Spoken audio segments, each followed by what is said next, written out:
Boa tarde, estamos ao vivo mais uma Web TV Meon. Hoje vamos falar um pouquinho sobre o tempo seco e as dificuldades, tanta gente que sofre aí com essa baixa umidade do ar, né? E o nariz entope e tosse, é uma complicação aí para todo mundo que tem algum tipo de complicação nas vias aéreas, né? Estamos aqui com o Gustavo Zangirolami. Acertei, Gustavo? Acertou, João. Legal. Gustavo é médico, né, otorrino, então entende tudo aí sobre essa questão do tempo seco. Está trabalhando com hora extra aí, né, Gustavo, nesse tempo, né? Tem intensificado bastante, realmente, o tempo seco tem dado bastante trabalho.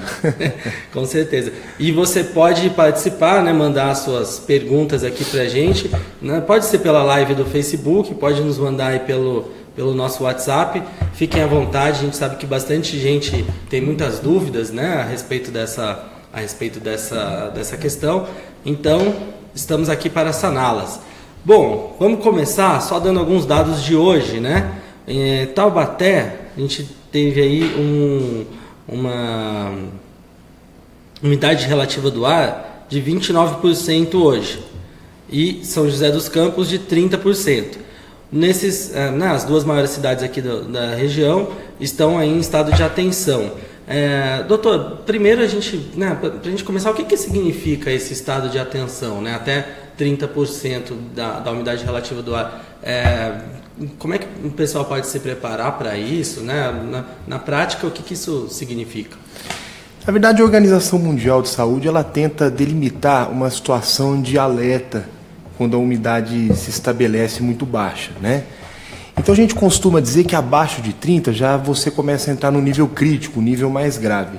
Isso significa que ela vai começar a ter mais chance de desenvolver doenças das vias aéreas ou manifestações das vias aéreas referentes a essa baixa umidade do ar. Então isso significa que o indivíduo pode começar a ter sintomas como tosse, exacerbação de doenças, por exemplo, como casos de rinite alérgica, piora nos quadros de rinossinusites, as sinusites, né? As gripes e resfriados podem ser mais frequentes, porque se você imagina qual é a grande questão da umidade, o que ela faz no organismo, nas vias aéreas? Ela diminui o que a gente chama de clearance mucociliar. Dentro dos seios da face, das narinas e dos pulmões, você tem uma circulação constante de secreção, né? Isso para umidificar essa região. Com a baixa umidade do ar, você não consegue ter a circulação dessa secreção corretamente, ela fica estagnada. Então o indivíduo tosse e ele tem mais chance, inclusive, de ter pneumonia, né? Então essas situações são mais comuns nessa época, né? Com certeza. Entendi. E aí, bom, o senhor estava falando, inclusive, que o seu consultório está com uma demanda maior do que normalmente acontece nessa época do ano, né? Alguma questão em especial desse ano? Ou o tempo está realmente mais seco do que esteve nos anos anteriores? E o que isso tem acarretado aí para você? Realmente, isso é uma constatação importante. Acho que nos últimos 17 anos nós não tivemos esses dois últimos meses tão seco quanto dos últimos 15, 16 anos atrás. Isso acarretou um setembro muito atípico, né? Um mês de setembro e o final de agosto muito atípico, onde nós não esperávamos tantos casos de rinite, nós não esperávamos exacerbações das rinites, não esperávamos casos, por exemplo, de amidalites, de infecções da garganta, porque o tempo seco também faz com que você não tenha uma boa umidade, uma boa lubrificação, né, da orofaringe, e o paciente acaba desenvolvendo, por exemplo, faringites, amidalites. Casos até de otites, por quê? Porque muita secreção nasal, essa secreção começa a caminhar para dentro do ouvido e o paciente começa a desenvolver otite. Muitas crianças desenvolvendo infecções de vias aéreas e até pneumonia mesmo, a gente tem diagnosticado. Os pacientes com bronquite, por exemplo, né, exacerbam as bronquites, que elas estão lá, entre aspas, quietinhas, ficam lá tranquilo, o paciente começa a exacerbar esse quadro de bronquite, de asma, né? Então é uma situação que não é tão esperada para esse momento. Ela é mais esperada no final de julho, Mas para o momento, esse mês de setembro foi impactante realmente nesse sentido. É interessante a gente né, conversar com um médico, com um especialista a respeito disso, porque é uma coisa que todo mundo sente em casa, né? E dá um desânimo também, né? Uma sensação de mal-estar, né? Um sufocamento, assim. Então, bastante gente sabe o que é isso. Bom, doutor, a gente estava conversando aqui antes de entrar ao vivo também, né? A respeito de algumas soluções para tentar aplacar, porque amanhã, né? Há uma pequena possibilidade de chuva, mas a semana ainda vai ser bem seca, né? Então, como que o pessoal pode... Algumas receitas caseiras, assim, em casa... Caseiras em casa é ótimo. Algumas receitas caseiras, assim, para amenizar essa questão da baixa umidade do ar, né? E para tentar dormir melhor, acordar melhor. Aquela velha... a toalha molhada, né, no canto da cama, isso funciona mesmo? A toalha molhada funciona bastante. Você começa a ter algumas táticas para que você consiga conviver bem com a baixa umidade do ar, porque às vezes a situação se torna crítica e ela é obviamente necessário um médico, né, para visualizar, mas até o ponto não se tornar crítico, você pode realmente umidificar o seu ambiente. Umidifica como? Utilização da água pendurada em determinado local do quarto, por exemplo, isso vai puxar essa secura interior e vai deixar o ambiente mais úmido. Utilização de umidificadores de ar, por exemplo, é muito bom, mas de uma certa forma é interessante se você utilizar um umidificador de ar, deixar a porta do quarto aberta, para também aquela região muito úmida poderia ser prejudicial, né? O líquido, tomar bastante água é importante, então você abusar do soro fisiológico, da ingestão de água e do soro fisiológico nasal, né, que é vendido sem receita médica, não há necessidade de comprar receita médica, é uma situação importante utilizar o soro fisiológico nasal, porque ele umidifica as fossas nasais, então você utiliza em torno de 3 vezes ao dia, então você está umidificando as fossas nasais num período de baixa umidade, isso é interessante também. E evitar, por exemplo, exercícios físicos nos períodos da tarde, que das 4 às 5, das 3 às 5 horas, que é onde a umidade ela começa a ficar pior, então evitar exercício físico nesse horário. Em algumas situações você pode tentar prevenir os males que a baixa umidade do ar pode causar, né? Bom, antes da gente começar a registrar, né, as participações, são muitas, já estou com uma série de perguntas aqui, doutor. Aproveitar o gancho, né, que o senhor falou que o soro nasal ele é vendido sem receita médica, né? A tosse, né, atrapalha muita gente a dormir e incomoda bastante no horário de trabalho. Tem bastante gente que recorre aos antitussígenos. E, bom, o senhor já falou que essa não é uma solução, que pode, inclusive, acarretar uma piora aí do problema. Eu gostaria que o senhor explicasse, né, como que agem, né, esses antitussígenos, né, que tipo de remédio é esse e por que ele, né, disfarça, né, um problema, talvez causa um bem-estar, né, mas não melhora e pode piorar. Exatamente, João. Na verdade, essa é uma situação importante que você tocou nesse assunto. A tosse é uma manifestação. O que é a tosse? A tosse é uma manifestação, é uma irritação das vias aéreas superiores causada por determinada situação. Vamos supor, o indivíduo tosse porque existe alguma coisa atrapalhando a lubrificação das vias aéreas.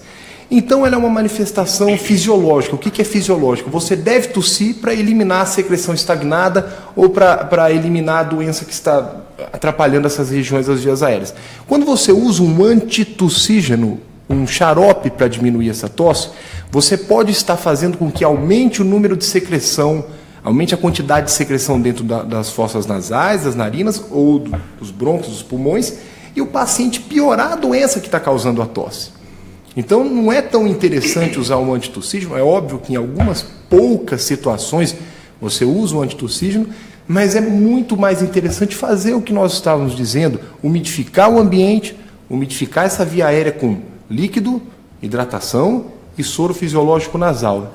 Essa seria, sem sombra de dúvidas, as principais ideias que a gente tem que tomar antes de utilizar um antitussígeno, porque ele pode ser maléfico. Beleza, Gustavo.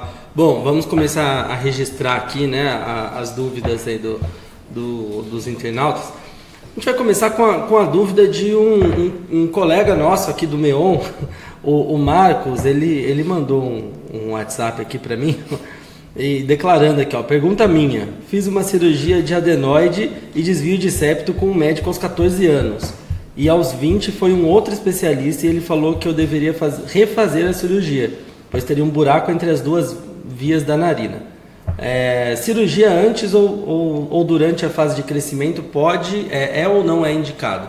Então, uma pergunta aí, vamos começar com a pergunta do colega aqui, mas é uma questão que bastante gente reclama, né? Então, que depois da cirurgia talvez não tenha resolvido o problema, e aí teve toda aquela questão da cirurgia e precisa voltar de novo à mesa de cirurgia, ou não tem a sua qualidade de vida melhorada, né? Essa Exato. questão procede da fase de crescimento? Como que dá para saber a hora que é para fazer a cirurgia, né? E a hora que é um tratamento clínico com remédio? Exatamente, ou na verdade, assim, a cirurgia ela tem que primeiramente ser bem indicada, né? Então você tem que avaliar o porquê que o paciente precisa operar. No caso que o nosso ouvinte diz, ele fala de cirurgia de adenoide. A cirurgia de adenoide ela é um tecido linfóide, ela é uma... As pessoas usualmente chamam de carne esponjosa, é um nome que não existe, mas vamos colocar como carne esponjosa. É um tecido que fica no fundo do nariz e atrapalha a entrada de ar, a circulação de ar no nariz. Com isso, o paciente desenvolve dificuldade de respirar durante a noite, roncos, às vezes apneia, e muito comum em criança. Na fase adulta, raramente nós temos a adenoide aumentada, hipertrofiada. Então, o indivíduo retira a adenoide para melhorar a respiração e para diminuir o número, às vezes, de infecção, até do ouvido, né? Então, ela é indicada em algumas situações. A adenoide pode voltar no pós-operatório? Pode. Mesmo a cirurgia sendo bem sucedida, ela ainda pode voltar a crescer, porque você não consegue delimitar a quantia total de adenoide. Você às vezes fica 1 ou 2% do tecido adenoidiano, dependendo do estado de alergia, ela pode aumentar. Então varia muito. Essa questão da fase de crescimento, isso varia bastante de paciente para paciente, né, doutor? Varia muito, porque a gente falando da adenoide, por exemplo, ela pode estar no indivíduo até na fase adulta. O septo nasal, por exemplo, na teoria, ele cresce até os 17 anos, pode crescer até os 13, 14 ou até os 19. Então depende muito da fase. A cirurgia bem indicada não depende muito da idade. Ela depende dos sinais e sintomas que o paciente tem por culpa da adenoide ou do desvio de septo. Então a indicação que tem que ser correta, mas não depende tanto da idade. Legal. Bom, a gente tem bastante gente participando aqui, lembrando que o nosso número do WhatsApp, para você entrar no nosso bate-papo aqui com o Dr. Gustavo, é o 98218-4888. 98218-4888. Você também pode mandar suas perguntas pelo nosso chat aqui da live no Facebook. Estamos com mais algumas aqui, ó. A Silvia França falando aqui: boa tarde, minha filha tem amidalite de repetição. Confesso que não sei o que é. Laringite, faringite e sinusite. Toma muito antibiótico. Pode ser alergia? O que eu devo fazer? Quando ela diz amidalite de repetição, é uma infecção em umas estruturas que também são tecidos linfóides, né, que chamam amígdalas, que fazem a limpeza da região da orofaringe, né, uma das primeiras defesas que a boca tem, e o número de infecções realmente pode ser indicativo para uma cirurgia. Então, por exemplo, existe aí uma situação teórica que a Sociedade Brasileira de Otorrino impõe, um exemplo, mais de 5 a 6 infecções ao ano, apneia do sono, que justificam a retirada, a cirurgia das amígdalas, né? Mas a questão é muito mais complexa para debate, né? De fato, o que ela falou precede, porque a alergia pode realmente causar infecções. Não é que a alergia causa, mas ela causa um ambiente propício para o crescimento da bactéria, né? A paciente começa a ter uma imunodeficiência devido ao número de alergias ou de rinites, enfim, e pode realmente ter mais infecções devido a essa situação, com certeza. Entendi.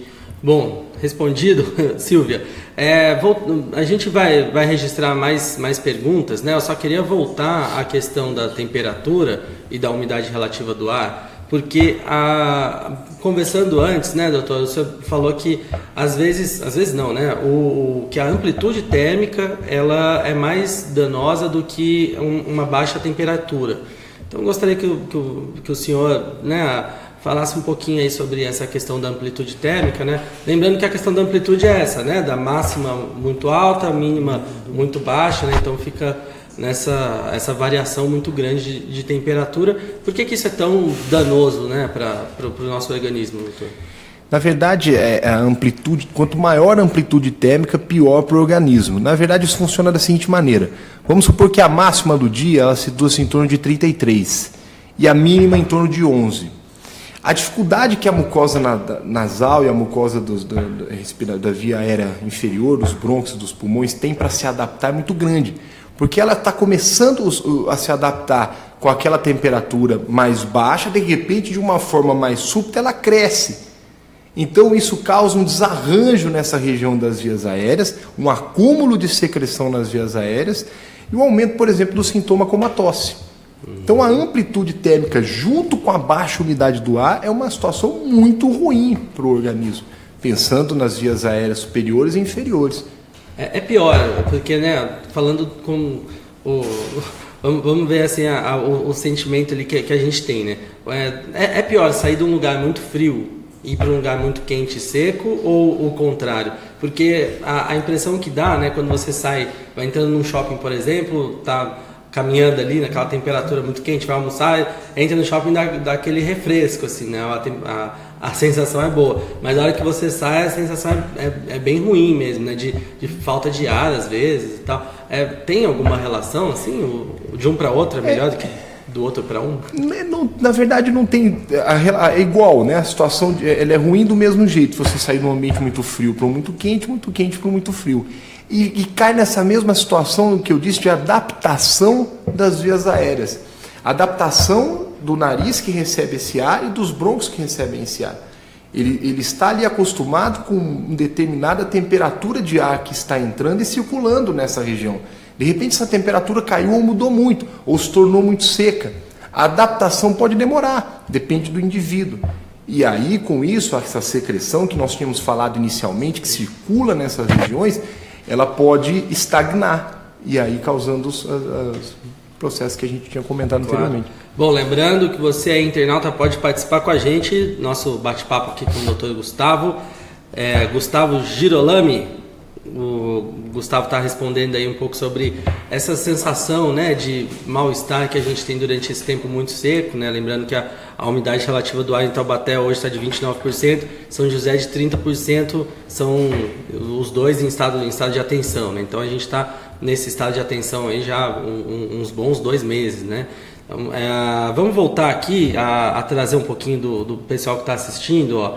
O Vander Mineiro, o Vander, ele está perguntando aqui sobre a influência da umidade do ar na prática esportiva em relação ao suor. O Vander, se eu não me engano, é um corredor conhecido aqui da cidade, se for ele mesmo, um abraço aí para o Vander, corre maratona e tal, deve estar perguntando aí, porque também faz exercício ao ar livre, né? Eu aproveito o gancho do Vander para a gente... Existe um exercício mais indicado ou menos indicado nesse tempo seco, doutor? Na verdade, se você for pensar que o tempo está muito seco, o exercício ideal poderia ser a natação, né? Porque você está umidificando o ambiente mais úmido. Mas aí vem a influência do cloro, que pode ser maléfico.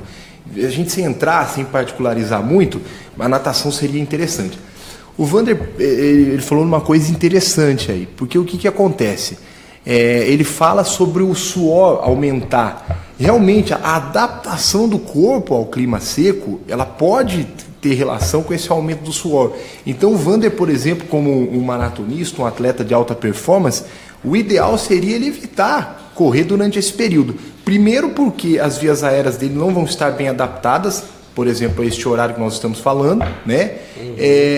E mesmo que a temperatura não esteja tão elevada, mas muito seca, vamos supor que não esteja fazendo sol, então, mais a umidade muito baixa, vai atrapalhar o rendimento e a performance dele, ele vai ter um excesso de transpiração, porque aquele organismo tem que liberar calor, né? Então, através da transpiração, isso realmente confere o que ele falou. Legal, respondido aí, Wander. Tem mais gente participando com a gente aqui. Deixa só aqui, o Márcio Vieira está perguntando aqui. Essa é uma pergunta meio provocativa aqui para você. Perguntando se os médicos não deveriam usar jaleco só dentro dos consultórios. Exato. Na verdade, quando os médicos vão fazer uma entrevista, para que aquela entrevista chame a atenção da população, vamos dizer nesse sentido, aí a gente acaba trazendo o jaleco para que visualmente o indivíduo preste mais atenção. Mas, obviamente, é um jaleco que a gente não usa, né? O mesmo que está no consultório ou no hospital. Mas, realmente, isso precede. O ideal, e é uma coisa interessante que ele falou, às vezes, em São Paulo, houve uma matéria muito relacionada, o indivíduo entrava no metrô com o jaleco, né? Isso é um absurdo, né? Não tem cabimento algum. Então, o jaleco ele deve ficar naquele ambiente, o ambiente de atendimento. Com certeza esse aqui vai para o ambiente da lavanderia, né? Após sair daqui.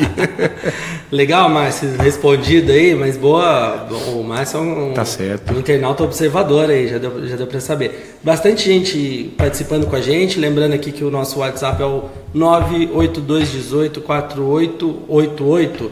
Olha, hoje o pessoal está sabatinando aqui o Dr. Gustavo. Há uma outra pergunta aqui. Eu pedi para o internauta colocar o nome, mas ainda não colocou, mas, bom, mesmo assim a gente faz a pergunta, né? Aqui, ó. O internauta perguntando, eu tô com os ouvidos tampados, né? Tô com os ouvidos tampados, usei Cerumin durante 10 dias e continuo não ouvindo. Por que será? Aí vamos só explicar o que é Cerumin, porque eu também fiquei na dúvida. Exatamente. O Cerumin é um nome comercial de uma substância utilizada para a dissolução da cera que fica impactada no ouvido. Mas uma situação, se ela não procurou ou ele não procurou o otorrino, ele pode estar fazendo alguma situação errada. Por exemplo, o que pode causar o ouvido tampado? Otite, infecção do ouvido. A infecção do ouvido causa uma inflamação na membrana timpânica, ela fica mais enrijecida, o som tem dificuldade de se propagar e ela sente que o ouvido está tampado, e não é cera. Então o Cerumin não vai ter efeito nenhum. E mesmo que ela tenha cera e utilize o Cerumin, ele apenas vai amolecer a cera. Ela vai ter que fazer o procedimento de lavagem, né, dessa cera para que ela possa voltar a escutar normalmente. E se não for a cera, tratar aquilo que está causando a dificuldade de audição. Então tem que ir ao médico. Exatamente, tem que ir ao médico para que ele possa visualizar, fazer a otoscopia, que é a visualização do ouvido, né? Claro. Bom, a gente tem mais algumas perguntas aqui, mas eu vou aproveitar que o nosso colega o Marcos Alvarenga fez uma pergunta pessoal, vou fazer uma minha também. A questão de amígdalas um pouco maiores do que o normal. Isso é uma questão para operação sempre, porque todo mundo que fala para mim, poxa, você tá com a garganta infeccionada de novo, por que você não tira as amígdalas, não sei o quê? E eu nunca sei responder.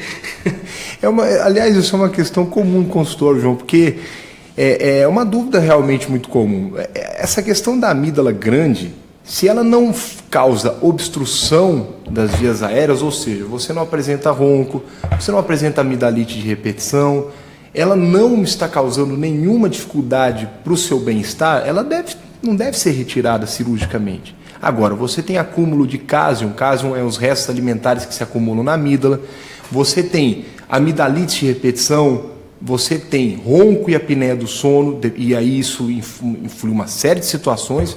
Então você pode ser um candidato à cirurgia de amígdala. Nós chamamos de amidalectomia, né? Com certeza. Legal, ótimo. Bom, acho que não sei se você quer acrescentar mais alguma coisa, né? A gente está aí já há mais de meia hora aí, batendo um papo. É que é um assunto que também tem, né? Tá na vida de todo mundo, né? A gente tá todo mundo, é aquele assunto de elevador, né? Começou, ele embala, né? Começou o tempo seco, então diz respeito a todo mundo, então bastante gente mandando essas perguntas aqui. Deixa eu só ver que eu acho que a gente tem uma última. Não, só explicando aqui pra gente que a gente está a 24 minutos. Legal. Bom, acho que é isso, doutor. Não sei se o senhor quer acrescentar mais alguma coisa, sabe? Na verdade, a gente poderia fechar com esse tipo de orientação geral, né? Respeitar o seu organismo nos momentos onde o clima está com a umidade muito baixa e saber que uma boa hidratação, tomar líquido, utilização de soro fisiológico em forma de spray no nariz, né? Os borrifadores fazem uma melhor umidificação dessa região, evitar exercícios físicos de alta intensidade no período das 3 às 5 horas que a umidade está menor, né? O cuidado muito importante com o uso de antitussígenos, que a gente estava comentando no meio da nossa conversa, isso pode atrapalhar ao invés de melhorar. Procure um profissional quando tiver tosse, um clínico, um pneumologista, um otorrinolaringologista, né? E para tirar suas dúvidas de uma forma mais concreta, né? E eu acho que se baseiam nesse tipo de situação. E uma brincadeira que eu faço com os meus pacientes também, torçam para chover. Eu brinco, nós precisamos de chuva, porque muitas vezes tudo que o indivíduo tenta fazer não é tão suficiente. Então, nós temos que fazer o máximo, né, principalmente nas faixas etárias extremas, que são nas crianças e nos idosos, que são os que mais sofrem com o tempo seco, sem dúvida alguma. Bom, a gente tem mais algumas perguntas aqui. O Ian de Taubaté, ele tá perguntando se procede mesmo, porque tem aquela questão de quantos litros de água é o ideal, né? Então ele está perguntando se o ideal mesmo é tomar os famigerados aí 2 litros de água, né? Que todo mundo fala bastante sobre isso, né? Mas a quantia é essa mesmo, doutor, ou ela varia bastante? Ela varia muito porque depende da composição corporal. O Ian, eu orientaria o seguinte, né? Você pensando em umidade, em hidratação da região da faringe, da laringe, você não precisa pensar em quantidade, você precisa pensar em pouca quantidade e com uma frequência grande. Por exemplo, o indivíduo é um professor, o Ian é um professor, situação fictícia, né? Uhum. O ideal seria que a cada meia hora ele tomasse um pouquinho de água. Então eu estou aqui com a água, um pouquinho de água é o suficiente para hidratar essa região. Eu acho que isso, pensando em hidratação, é melhor que se faça poucas quantidades várias vezes ao dia. Agora, ele pensa em não apenas hidratação, mas composição corporal, aí depende da altura, do peso, do tamanho do indivíduo, para que ele gire em torno de 2 litros, 2 litros e meio, 1 litro e meio, vai depender disso. Pensando em hidratação, depende da frequência. O ideal é que ele a cada 1 hora tome um pouco de água nesse tempo seco. Entendi. Então, aquela garrafinha ao lado do local de trabalho, exatamente, né? Perto para quem estuda, né? Na carteira isso, ali, é o ideal, né? Exatamente, principalmente para quem convive num ambiente com ar-condicionado. Muitas pessoas no Vale do Paraíba trabalham em fábrica, em ambientes de indústria, com ar-condicionado. Então, a utilização do soro fisiológico nasal, a utilização de água para hidratar a região da faringe é muito importante. Legal. Ó, a gente tem mais perguntas. Vamos estender um pouco o papo aqui, porque o pessoal tá curioso, que tá entrando na conversa agora também, né? A gente tem essa audiência rotativa, como diria o Milton Neves, a audiência rotativa do Facebook. Lembrando que você pode participar do nosso papo também pelo 98218-4888. Manda uma mensagem pra gente e manda sua pergunta aqui pro Dr. Gustavo. Bom, o Renan Augusto, ele perguntou, né, falou que o senhor recomendou, né, o uso do soro fisiológico, né, mas ele perguntou, e é uma pergunta pertinente, que bastante gente faz, se ele não causa algum tipo de dependência, porque tem gente que não sai sem um vidrinho de soro fisiológico na bolsa, assim, né? Estando no tempo seco, tempo úmido, aí já... Exatamente. O Renan, né, então, isso é uma pergunta comum também no consultório, porque existe uma dificuldade de entendimento aí. O que o Renan está perguntando que vicia é o uso de vasoconstrictor nasal. Por exemplo, oximetazolina, algumas substâncias que o indivíduo usa para diminuir a dilatação dos cornetos, são as estruturas que ficam no nariz. E isso causa dependência, causa um efeito adverso, né? Esse tipo são os vasodilatadores, sim. O soro fisiológico nasal, que é o cloreto de sódio a 0,9%, não causa dependência alguma. Ele só causa benefício, ele só traz benefício ao paciente. E, inclusive, uma orientação que provavelmente vai estar cada vez mais sendo utilizada pelos médicos é uma utilização do soro fisiológico nasal como se fosse a higiene bucal. Por exemplo, o indivíduo escova o dente em torno de 3 vezes ao dia, então ao mesmo tempo ele vai lá e utiliza o soro fisiológico, muito bem claro, soro fisiológico, é o cloreto de sódio, para lavar as fossas nasais, não o vasoconstritor. Isso é muito importante. O vasoconstritor que causa dependência é uma medicação perigosa e ela deve ser sob prescrição médica, sem dúvida alguma. Só para perguntar, que tipo de dependência que ela causa? Ela causa uma dependência química, como qualquer químico utilizado. Vamos dizer assim, o indivíduo utiliza para diminuir os cornetos numa rinite. Então ele causa um efeito rebote. A utilização dessas medicações, o indivíduo vai usando com muito tempo, ela causa o contrário, ela vai piorando a obstrução do nariz, ela vai dificultando cada vez mais, ele se torna dependente, ou seja, ele tem que aumentar a dose para que ele melhore. E esse aumento de dose causa muitas vezes perfuração do septo, né? O septo, o osso dentro do nariz pode perfurar, muitos sangramentos nasais, né? Uma das maiores causas de sangramento nasal, o uso dos vasoconstritores nasais, né? Então são as principais situações, e ressecamento nasal também. Tá bem respondido aí. Bom, a questão de dores de cabeça, né, que às vezes também aparecem bastante nesse período do ano, e um certo desânimo até. Eles têm alguma relação, hein, com essa questão das vias respiratórias mais secas, né, com esse muco acumulado? Exato. Outra pergunta importante, João, a gente recebe muito paciente no consultório com queixa otorrino, né? Eu como otorrinolaringologista recebo muito paciente com queixa única de cefaleia, dor de cabeça. E ele relaciona muito a dor de cabeça isolada com sinusite, e isso é uma inverdade, não é comum, né? Para que o paciente tenha um quadro de sinusite ou uma gripe piorada, um quadro gripal, ele deve apresentar um quadro de muita secreção nasal ou muita congestão, muito entupimento do nariz. Não existe, ou é raríssimo, é quase 0,3% dos casos, uma sinusite com dor de cabeça isolada. Isso o paciente tem que ficar muito claro, é uma situação comum o indivíduo achar que dor de cabeça, principalmente na fronte, tem relação total com sinusite. Agora, se ele vem acompanhado de congestão nasal, que é o entupimento do nariz, ou muita secreção nasal, tosse, aí sim nós temos que dar muito valor, principalmente quando a dor é em peso na face. Isso sim, tem muita relação.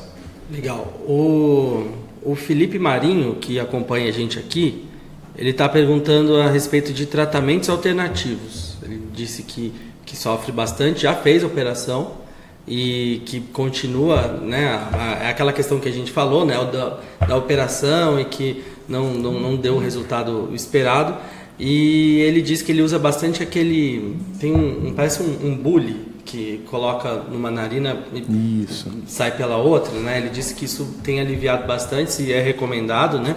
E perguntou se existe algum outro, né, desses tratamentos alternativos. A gente falou de soluções caseiras, né, entre aspas, aí para a gente melhorar a questão da umidade, né? E fora isso, né? Questões como essa, né? Acho que o senhor conhece, tipo um bule, né? Sim. Muitos pacientes, exatamente. Isso começou nos Estados Unidos, eles começaram a inventar esse tipo de situação. Ela não é científica, ela não tem base. A Sociedade Brasileira de Otorrino, ela não recomenda a utilização desse tipo de bule, desse tipo de... Porque o que acontece? Ao mesmo tempo que você está empurrando a secreção, você não tem controle.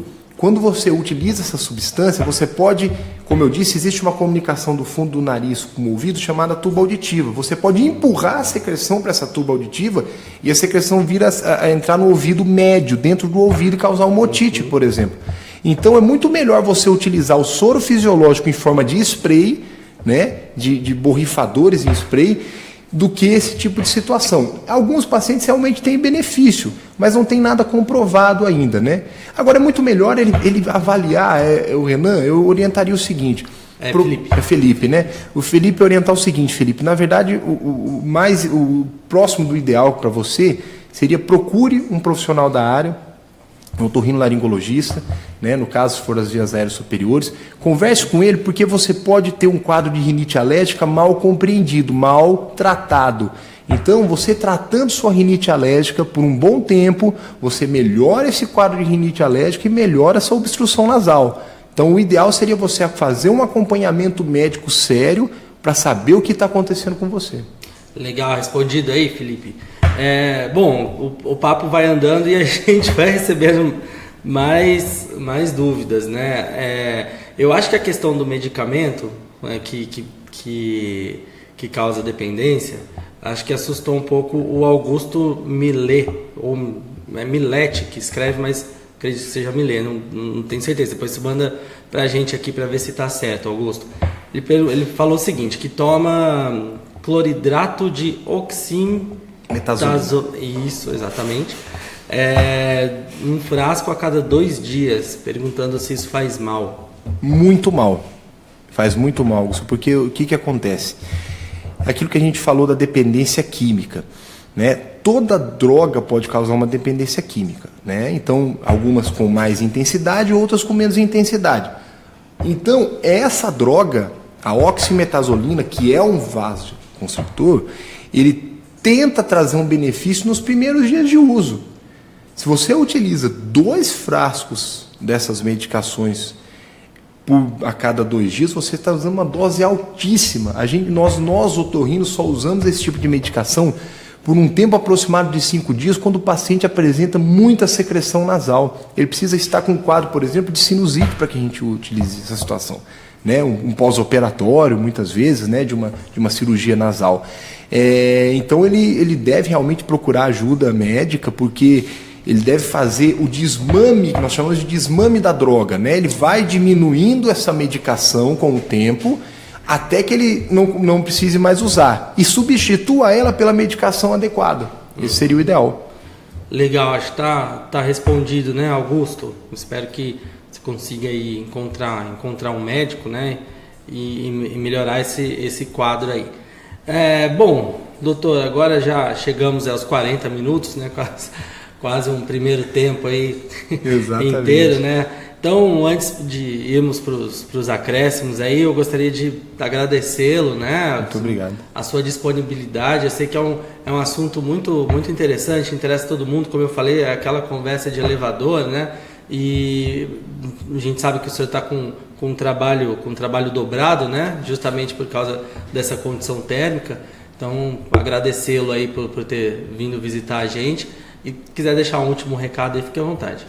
Bom, primeiramente eu que agradeço vocês. Eu acho que é uma situação interessante nós repassarmos isso à população, que às vezes fica sofrendo muito sem saber o que fazer, né? Então acho que a gente deu uma pincelada boa e rápida e porém intensa também, porque muitas perguntas, nós surgimos um pouco do assunto, viemos para situações de cirúrgicas, né? Mas é uma situação interessante. Eu acho que a orientação é essa, viu, João? É a utilização de soro fisiológico nasal, hidratação da orofaringe, né? O uso de inalação com soro fisiológico, por exemplo, ajuda para a região do pulmão, né? Umidificadores no ambiente de trabalho, evitar o uso do ar-condicionado, se possível for, e se não for possível no ambiente de trabalho fazer isso, tomar bastante líquido, usar o soro fisiológico nasal, evitar o exercício físico nesse período das 3 às 4 horas, na umidade ruim, né, umidade muito baixa. São situações corriqueiras que a gente acaba frequentando, mas importantes para você definir um padrão que você quer seguir, evitar que você tenha exacerbações de doenças, como nós dissemos, rinite, os quadros de sinusite aparecendo, as pioras da asma, pneumonia nas faixas etárias extremas, né, que é um perigo. Então, mais ou menos isso que a gente tem que frisar, né? Ótimo. Bom, muito obrigado, doutor. Muito obrigado aí a todo mundo que participou junto com a gente, né? Bastante gente mandando suas dúvidas, e é isso aí, né? A gente trouxe o doutor aqui justamente para tentar dirimir essas dúvidas, o que é boato, o que pode ajudar mesmo a melhorar a nossa qualidade de vida durante esse período que é chato, esse tempo muito seco, você já acorda. Então, é legal, vamos beber bastante água aí, pessoal. Cuidado com a saúde. Lembrando que, se você quiser receber as nossas notícias diariamente, cerca de 4 vezes aí por dia, a gente manda um boletim de notícias. Nosso WhatsApp é o 982184888. A gente manda um quero notícias e a gente coloca o seu número na lista para receber os nossos boletins de notícias. Então, agradecer ao Fernando Ivo, que não apareceu hoje, mas ficou aqui de fiel escudeiro, aqui ao lado. E, bom, pessoal, amanhã, quarta-feira, a gente tem mais Web TV 61, tá bom? Sempre às 15 horas, às vezes de manhã também a gente traz um convidado. Fica ligado no nosso Facebook e até a próxima. Valeu!